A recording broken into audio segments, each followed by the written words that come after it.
Channel को share कीजिए, subscribe कीजिए और बेल आइकन दबाना ना भूलें और देखिए खबर हर मिनट की। उल्हासनगर महानगर पालिका की आयुक्त एवं प्रशासक मनीषा आवोले इन्होंने सोमवार 24 मार्च 2025 को वर्ष 2024-25 के लिए संशोधित बजट और वित्तीय वर्ष 2025-26 के लिए मूल बजट पेश किया है। इस बजट में कुल 988.72 करोड़ का प्रावधान और 988.18 करोड़ का खर्च और 54 लाख रुपये का शेष रखा गया है। आयुक्त मनीषा आवोले इन्होंने बताया कि यह बजट शहर की समग्र प्रगति को गति देगा। उल्हासनगर को स्मार्ट सिटी बनाने के लिए कई योजनाएं बनाई गई है, लेकिन इस बजट में आयुक्त इन्होंने आम जनता को जोरदार झटका भी दिया है। पानी को महंगा किया गया है और पानी का बिल जो पहले प्रॉपर्टी टैक्स के साथ आता था अब अलग से दिया जाएगा, ऐसा प्रावधान किया गया है। शहर के चौराहे, स्कूल, अध्ययन कक्ष, स्वास्थ्य केंद्र, शौचालय, कब्रिस्तान, पार्क, नर्सरी, पार्किंग स्थल, पशु चिकित्सालय और दिव्यांग भवन को स्मार्ट बनाया जाएगा। इस बजट में प्रशासन द्वारा कंप्यूटरकरण पर जोर दिया गया है स्मार्ट सिटी बनाने के लिए। यह सभी बातें शामिल की गई है। आइए जानते हैं क्या कहना है आयुक्त मनीषा आवोले इनका। नमस्कार, मी मनीषा आवाळे, आयुक्त तथा प्रशासक उल्हासनगर महानगरपालिका। यावर्षी आपण जी बजेटची तरतूद केली ती टोटल 988 CRची आहे। त्यामध्ये आपण वाढीव 1% वाढ केलेली आहे। त्याच्यामध्ये सगळ्यात महत्त्वाचं म्हणजे ह्या वर्षी जो आपण बजेट करण्याचा प्रयत्न केला आहे तो ॲसेट क्रिएशन म्हणजेच एक स्मार्ट इन्फ्रास्ट्रक्चर जी शहराला गरज आहे त्या अनुषंगाने आपण केल्याचा प्रयत्न केलेला आहे।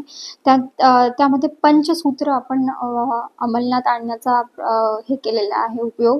सगळ्यात पहिलं म्हणजे स्मार्ट इन्फ्रास्ट्रक्चर आहे, दुसरं म्हणजे बूस्ट टू डिजिटलायझेशन मध्ये आपण सुसूत्रता किंवा ट्रान्सपरन्सी, अकाउंटेबिलिटी आणि योग्य वेळेत सिटिझन्सला त्या संधी मिळणं, त्या अपॉर्च्युनिटी मिळणं आणि त्या सर्व्हिसेस मिळणं हे त्यामागचा हेतू आहे।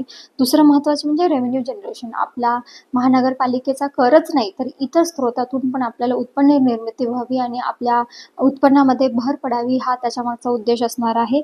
एन्व्हायरमेंट सस्टेनेबिलिटीच्या मागे आपण पर्यावरणपूरक बजेट जे साधन करायचं होता तो उद्देश आहे।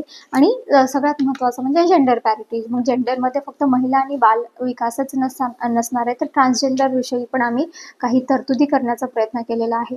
यावर्षी आम्ही नवीन एक विभागही बनवलेला आहे ज्याचं नाव आहे समाज विकास विभाग। त्याच्यामध्ये दिव्यांग असतील, मायनॉरिटीज आहेत, ट्रान्सजेंडर आहेत, असे बरेचसे जे आपले दुर्बल घटक असतात त्यांना एक नवीन असा विभाग देण्याचा आणि नवीन मनुष्यबळ देण्याचा आम्ही प्रयत्न करणार आहोत, ज्या अर्थी आपल्याला कायमस्वरूपी काही योजनाही त्यांच्यासाठी कराव्या लागतील।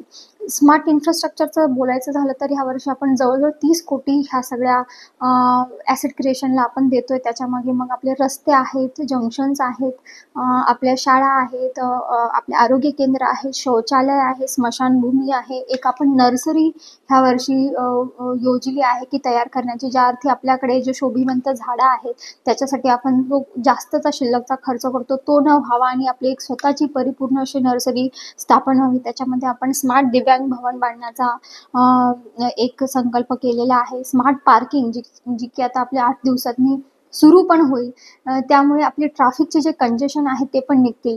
DP प्रमाणे रस्ते व्हावेत, मालमत्ताला आपले ज्या टोटल मालमत्ता आहे त्यांना सनद मिळावी, त्यांचं कुंपण व्हावं, ह्या पद्धतीचं ह्यामध्ये बजेटमध्ये समावेशक आहे। त्यामध्ये बायोमायनिंग जे आपल्याला नेहमी फंड गव्हर्नमेंटकडून येतो ह्यावेळेस आपण स्वतःलाही थोडा एक फंड आपल्या स्वतःच्या स्वहिस्स्यातूनही ठेवलेला आहे आणि गायकवाडपाडा इथे मान्सूनपूर्व आपण तिथे बायोमायनिंगचं काम करण्याचा प्रयत्न करणार आहोत। त्याच्यानंतर सगळ्यात महत्त्वाची गोष्ट झाली की एन्व्हायरमेंटमध्ये आपण जसं की 15 वित्त आयोगातून जेवढा निधी आपल्याला येतो, आपला जो निधी असतो त्याच्यामध्ये इलेक्ट्रिक बसेस आपण सगळ्या सुविधा पुरवून देणार आहोत। दुसरी महत्त्वाची म्हणजे सौर ऊर्जा प्रकल्प, म्हणजे आपल्या ज्या शासकीय इमारती आहेत, आपली स्वतःची इमारत आहे त्याच्यामध्ये सोलार पॅनल बसवून विजेचा जो आपला बिल येते ते कमी करण्याचा त्याच्या मागचा उद्देश आहे। त्यानंतर LED बल्बचा वापर आहे, STP प्लांट कार्यक्षम करणे, अशा बऱ्याचशा गोष्टी आपण करण्याचा प्रयत्न इथे केलेला आहे। दुसरी महत्त्वाची गोष्ट म्हणजे ह्या वर्षी आपण थोडी पाणीपट्टी वाढवलेली आहे, पण त्यामागची कारणंही तशीच आहेत। आपल्याला वॉटर मीटरिंग करायचं आहे। आपल्या शहराला आता जरीही पाणी पुरवठा खूप मुबलक प्रमाणात होत असेल तरी ती पोहोचण्याची वॉटर डिस्ट्रीब्युशनची प्रक्रिया आहे त्याच्यामध्ये बऱ्याच त्रुटी आहेत, ते आपण पूर्ण करण्याचा प्रयत्न करू। लिकेजेस आहेत, इलिगल कनेक्शन आहे, अपव्यय आहे, तो टाळण्याचा आता त्याच्या मागचं ते धोरण असणार आहे। तर त्यामुळे वॉटर मीटरिंग आपण करणार आहोत आणि जिथे इलिगल कनेक्शन आम्हाला आढळून येते तेही आम्ही काढणार आहोत. तर अशा पद्धतीने एक पूरक आणि सर्व समायोजक असा बजेट आम्ही देण्याचा इथे प्रयत्न केल्याने त्यामागे तुम्हाला पुढच्या 5-6 महिन्यात जरूरच तुम्हाला त्याचे रिझल्ट्स दिसतील असं मी सगळ्यांना आश्वासन देते.